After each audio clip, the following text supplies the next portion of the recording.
Dear friends, life में कई बार ऐसा होता है कि आपके सामने ही कोई सडनली कोलैप्स हो जाता है। उसका हार्ट काम नहीं करता है, उसका ब्रीदिंग बंद हो जाती है। आप उस इंसान को बचाना तो चाहते हैं, लेकिन बचा नहीं पाते हैं। ऐसा क्यों होता है और ऐसे मौके पर आपको एग्जैक्टली क्या करना चाहिए, वही हम इस वीडियो में स्टेप बाय स्टेप सीखेंगे। इस सिस्टम को कहते हैं बेसिक लाइफ सपोर्ट, जिसको हम एक सिंप्लीफाइड लैंग्वेज में यहाँ पर डिस्कस करेंगे। इसके कोर्सेज भी होते हैं जो आप अपने शहर में ढूंढ सकते हैं, जो नॉन मेडिकल्स के लिए भी किए जाते हैं। तो बेसिक लाइफ सपोर्ट क्या है? इसमें सीपीआर यानी कार्डियो पल्मोनरी रिससिटेशन सीखा जाता है। कार्डियो का मतलब है हार्ट, पल्मोनरी का मतलब है लंग। ऐसा इंपॉर्टेंट क्यों है बीएलएस सबके लिए? क्योंकि 70% हार्ट अरेस्ट या कार्डियक अरेस्ट हॉस्पिटल सेटिंग से बाहर होते हैं, यानी घर में, बाहर मार्केट में, शॉपिंग मॉल्स में, जहाँ पर आपको मेडिकल हेल्प एकदम से नहीं मिल पाती है। और ये मैटर ऑफ सेकंड्स या मिनट होता है। आपने उसमें अगर एक्शन लिया तब तो फ़ायदा होगा, नहीं तो नहीं। इसलिए आप डॉक्टर का वेट करने के लिए आपके पास टाइम नहीं है, या आप हॉस्पिटल ले जाएं उतना टाइम नहीं होता है। इसीलिए सभी को बेसिक लाइफ सपोर्ट के जो बेसिक स्किल्स हैं उन्हें सीखना बहुत ज़रूरी है। अब आपके पास क्या क्या इंफॉर्मेशन रेडी होनी चाहिए? एक तो इमरजेंसी फ़ोन नंबर्स, दूसरा अपना नियर एंड डियर का फ़ोन जिसको आप किसी भी टाइम हेल्प के लिए बुला सकते हैं। एक पॉकेट मास्क जो बच्चों के लिए और एडल्ट के लिए अलग साइज़ का मार्केट में अवेलेबल है। ये अगर आप खरीद सकते हैं तो बहुत अच्छा है, क्योंकि ये हाइजीनिकली बेटर रहता है। और नहीं भी है तो आपको माउथ टू माउथ वेंटिलेशन का भी तरीका हम सिखाएंगे। अब एक समराइज फॉर्म में हम फ्लो चार्ट देख लेते हैं कि एक्शन क्या क्या लेना होता है।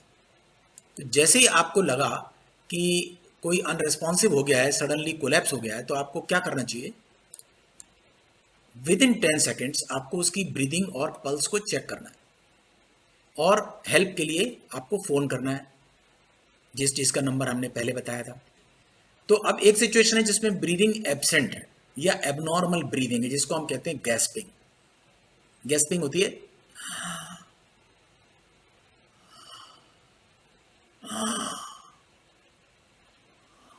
दिस इज एबनॉर्मल ब्रीदिंग, और पल्स आपको फील हो रही है। तो उस सिचुएशन में सिर्फ आपको आर्टिफिशियल ब्रीदिंग करनी है।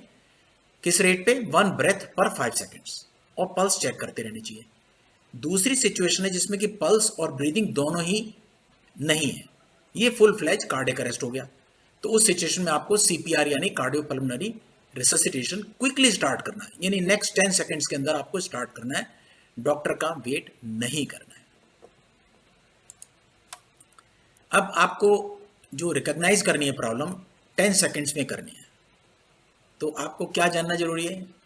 एक तो ये प्रॉब्लम सडनली आती है, और 3 चीजें आपको चेक करनी है। Number 1, unresponsive. उसको चेक करने के लिए आप शोल्डर पे टैप करिए, शाउट करिए उसका नाम। दूसरा, पानी का आप छींटा भी फेस पे मार सकते हैं। उससे अगर रेस्पॉन्स नहीं कर रहा है तो इसका मतलब अनरेस्पॉन्सिव है। दूसरा, आपको पल्स और ब्रीदिंग भी दोनों चेक करनी है। ब्रीदिंग का मतलब या तो एब्सेंट है या गैस्पिंग है, जो हमने अभी आपको बताया। पल्स के लिए आपको नेक के सेंटर में जाकर के साइड में फिंगर को स्लाइड करिए, और यहाँ पर आपको कैरोटिड पल्स फील होगी। और ब्रीदिंग के लिए, जैसे कि पिक्चर में, राइट साइड वाली पिक्चर में दिखाया है, आप चेस्ट का अप एंड डाउन मूवमेंट देखिए, और अपने फेस पे उसकी ब्रेथ, उसकी सांस को फील करिए कि है कि नहीं। अब आपको हेल्प जब तक नहीं आती है तब तक आपको सीपीआर करना है, कार्डियो पल्मोनरी रिससिटेशन। जैसे हमने पहले बताया, आपके पास टाइम नहीं होता है, ये matter of seconds to minute है। तो इसमें सीपीआर में क्या करना होता है? बहुत सिंपल फार्मूला इसको याद रखने का है। Cab, CAB, C for cardiac compression या chest compression, A for airway जिसको क्लियर करना है, B फॉर ब्रीदिंग यानी आर्टिफिशियल रेस्पिरेशन करना है। एक और इसमें होता है AED, ऑटोमेटेड एक्सटर्नल डिफिब्रिलेटर। ये एक मशीन होती है जिससे कि आप हार्ट को शॉक देते हैं, लेकिन इंडिया में हॉस्पिटल सेटिंग में ही मिलती है, इसलिए इसको हम अभी ड्रॉप कर देते हैं। तो चेस्ट कंप्रेशन सबसे इंपॉर्टेंट चीज, इसमें विक्टिम को सबसे पहले आपको एक हार्ड सरफेस पे लिटाना है, मैट्रेस पे नहीं, क्योंकि मैट्रेस सॉफ्ट होती है, आप कंप्रेस करेंगे तो चेस्ट कंप्रेशन आपका इफेक्टिव नहीं होगा। और चेस्ट कंप्रेशन का रेट फास्ट होना चाहिए। कितना फास्ट? 100 to 120 पर मिनट। और हार्ड होना चाहिए। कितना हार्ड? चेस्ट आपकी कम से कम 5 सेंटीमीटर नीचे प्रेस होनी चाहिए, यानी हार्ड एंड फास्ट। और कंप्रेशन टू ब्रीदिंग रेशियो 30:2 होनी चाहिए, यानी 30 चेस्ट कंप्रेशन करिए और उसके बाद 2 आर्टिफिशियल ब्रेथ दीजिए और फिर ये साइकिल रिपीट करते रहिए। अब ये जो पिक्चर है ऊपर, इसमें दिखाया है कि आपको चेस्ट कंप्रेशन के लिए आपको हाथ किस तरह से प्लेस करना है। ये हैंड की हील यूज करनी है, मिडिल ऑफ द चेस्ट में थोड़ा लोअर डाउन, और दूसरे हैंड से इसको क्लैस्प कर लीजिए और फिर अपनी आर्म को वर्टिकली स्ट्रेट रखिए जैसे इस पिक्चर में दिखाया है, और बॉडी को लीन करिए विक्टिम के ऊपर। तो शोल्डर, एल्बो और रिस्ट एक लाइन में वर्टिकली आ गए, ताकि अपने बॉडी वेट को भी यूज कर सकें बजाय अपने आर्म की पावर के, क्योंकि ये बहुत टायरसम है, इसमें बहुत जल्दी थक जाएंगे और आपका चेस्ट कंप्रेशन भी इफेक्टिव नहीं होगा। अब airway and breathing next step है। एयरवे को क्लियर करना है। कैसे करना है? Head tilt and chin lift, और उसके बाद मास्क यूज करिए जो ज्यादा हाइजीनिक है, और अगर मास्क नहीं है तो माउथ टू माउथ ब्रीदिंग करिए। और आर्टिफिशियल ब्रेथ आपको देने 1 ब्रेथ पर 5 सेकेंड्स, यानी 12 ब्रेथ पर मिनट। ये पिक्चर में दिखाया है कि अगर आप हेड टिल्ट चिन लिफ्ट नहीं करते हैं तो टंग नीचे फॉल रहती है और एयरवे ब्लॉक रहता है। राइट साइड की पिक्चर में आपको दिखाया है, हेड टिल्ट किया और चिन लिफ्ट किया तो टंग ऊपर उठ जाती है और एयरवे क्लियर हो जाता है। तो आर्टिफिशियल ब्रेथ देने से पहले आपको एयरवे क्लियर करना जरूरी है। अब आगे की वीडियोस में हम दिखाएंगे कि mask to mouth and mouth to mouth breathing कैसे दी जाती है। With V shape of the mask on the bridge of the nose. Seal the mask on the face by placing your index finger and thumb closer to the top of the victim's head, forming a C shape along the edge of the mask, and press the thumb of the second hand along the bottom edge of the mask. Using the remaining fingers of your second hand along the bony margin of the jaw, lift the jaw to perform a head tilt chin lift to open the airway. While you lift the jaw, press firmly and completely around the outside edge of the mask to seal the mask against the face. Give 2 breaths. Deliver air over 1 second to make the victim's chest rise.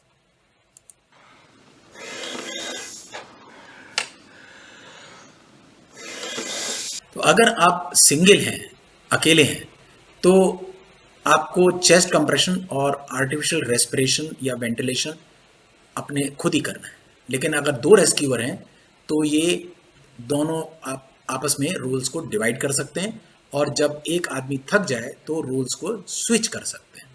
अब next video में ये सारी sequence हम एक scenario के जरिए आपको दिखाएंगे।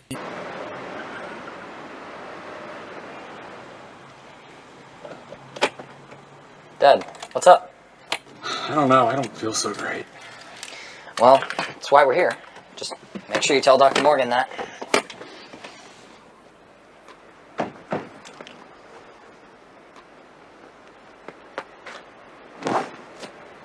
Dad!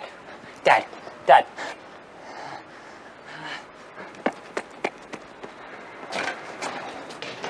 Oh, please, can someone help me? My dad!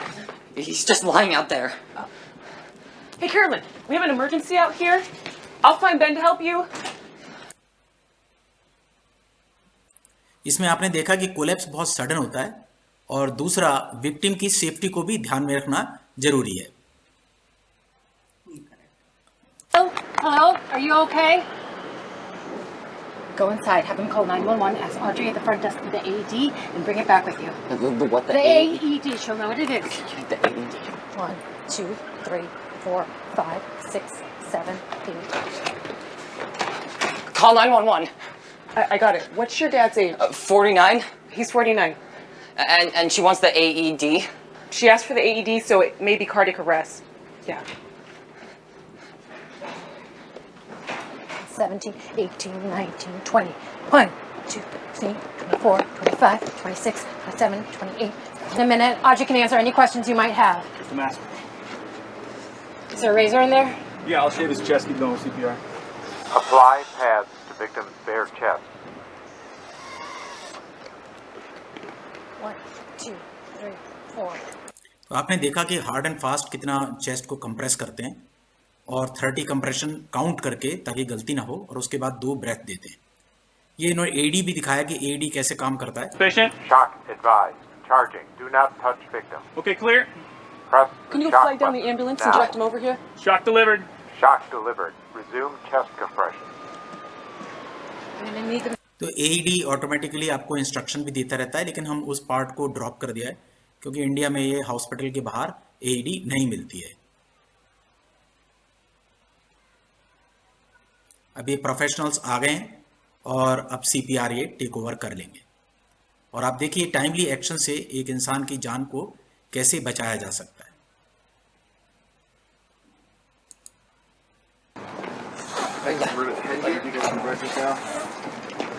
He's not breathing and has no pulse. I'm resuming compression. How many shock cycles have you been through? Just delivered 1 shock. We started CPR pretty quickly. I'm ready to give breaths. 13, 14, 15, 16, 17, 18, 19, 20, 21, 22, 23, 24, 25, 26, 27, 28, 29, 30. 1, 2, 3, 4, 5, 6, 7, 8, 9, 10. Hold on, stop. He just moved. He has an organized rhythm. He has a pulse. And he's breathing now. Let's get ready to transport. Come on. I'll get somebody to take you to the hospital. तो ये तो adult में हमारा basic life support था। बच्चों में थोड़ा सा डिफरेंस है। वो क्या डिफरेंस है? एक तो जो बहुत छोटा बच्चा है, इन्फेंट यानी कि लेस देन 1 ईयर, उसकी पल्स को हम नेक में नहीं फील करते हैं बल्कि अपर आर्म के इनर साइड में फील करते हैं, जैसा कि पिक्चर में दिखाया है। जो बड़ा बच्चा है यानी कि 1 ईयर टू 12 ईयर, उसकी पल्स नेक में ही फील करते हैं जैसे एडल्ट्स में। और दूसरा फर्क है कंप्रेशन टू वेंटिलेशन रेशो। जो अगर आप सिंगल रेस्क्यूअर हैं यानी आप अकेले हैं तो 30:2 जैसे एडल्ट में था, लेकिन अगर 2 रेस्क्यूअर आ जाते हैं तो इसमें आप ब्रीदिंग की रेशो बढ़ा देते हैं यानी 15:2, 15 chest compression and 2 ventilation. Next video में हम इन्फेंट के सीपीआर को देखेंगे। जो इन्फेंट का मतलब है लेस देन 1 ईयर। बड़े बच्चों का जो 1 to 12 ईयर्स है वो सेम जैसे एडल्ट में करते हैं वैसे ही करना होता है। इन्फेंट जब अनरेस्पॉन्सिव हो जाता है तो उसको रेस्पॉन्स देखने के लिए उसके फुट पे टैप करना है।